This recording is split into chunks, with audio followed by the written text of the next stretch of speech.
Excuse me, এখানে মির্জা বাড়িটা কোন দিকে? মির্জা বাড়ি যাইবেন আগে বলবেন না। এই ধর তুই চায় কাপটা দিয়ে টাকা পয়সা যা আছে সব উঠে লয়, ঠিক আছে? উঠেন। আরে মির্জা বাড়ি যাবেন না, উঠেন। মির্জা বাড়ি হইতেছে এলাকার সবচেয়ে প্রভাবশালী পরিবার, আর এই পরিবারের সবচেয়ে খাস লোক হচ্ছে আমি। আচ্ছা ভাই, আপনি যে মির্জা বাড়ি যাবেন, মির্জা আপনার কি হয়? আছে, একটা কাজ আছে। কি কাজ কন? মির্জা বাড়ির সব কাজ তো আমরাই করি, বলেন কি হয় আপনার? সোনিয়া মির্জা আমার মা। নামেন, নামেন। কি হয়েছে? আপনি আগে বলবেন না, আপনি তো দিছিলেন আমার চাকরিটা খায়া।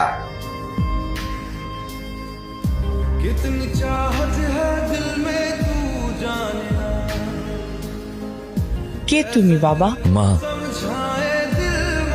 তুমি তোমার ছেলেকে চিনতে পারছো না? অর্ক? হ্যাঁ মা, আমি তোমার সেই পাপিষ্ঠ সন্তান, যার কারণে তুমি বারবার অপমানিত হয়েছ, লাঞ্ছিত হয়েছ। তুমি আমার সাথে চলো বাবা, আমি অনেক খেলনা কিনে দেব, আমি স্কুলে নিয়ে যাব, আমার কাছে থাকবে, আমি খাওয়াই দিব, ঘুমাবো আমরা একসাথে। চলো। তোমার সাথে যাবো না, তুমি একটা খারাপ মহিলা। এত বছর পর আসলি।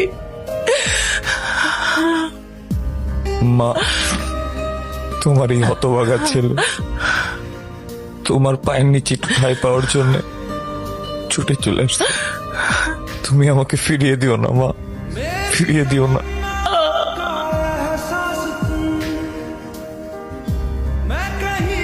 যে ভয়টা করেছিলাম আজ সেটা সত্যি হলো। কি বলছো তুমি? ও তোমার ভাই। সৎ ভাই, ও সেই সৎ ভাই যার জন্য তুমি ভুলে গেছো তোমার আর একটা সন্তান আছে যার নাম রায়ান মির্জা। দিন রাত, রাত দিন 24 ঘন্টা তুমি শুধু ওকে নিয়ে থাকতে, ওর ছবি বুকে আঁকড়ে ধরে রাতের পর রাত বিলাপ করতে। এই সেই সৎ ভাই যে এতদিন দূরে থেকেও তোমার কাছে ছিল, আর আমি তোমার কাছে থেকেও হাজার হাজার মাইল দূরে ছিলাম। মা, কেন আসছিস সেখানে? দূর থেকে তোমার মাকে নিজের করে নিয়েছিলি, এখন আসিস আমার মাকে একেবারে নিয়ে যেতে। আমি রায়ন বেঁচে থাকতে এটা কোনোদিন হতে দেব না। উনি আমার মা, আমার মায়ের ভাগ আমি কাউকে দেব না।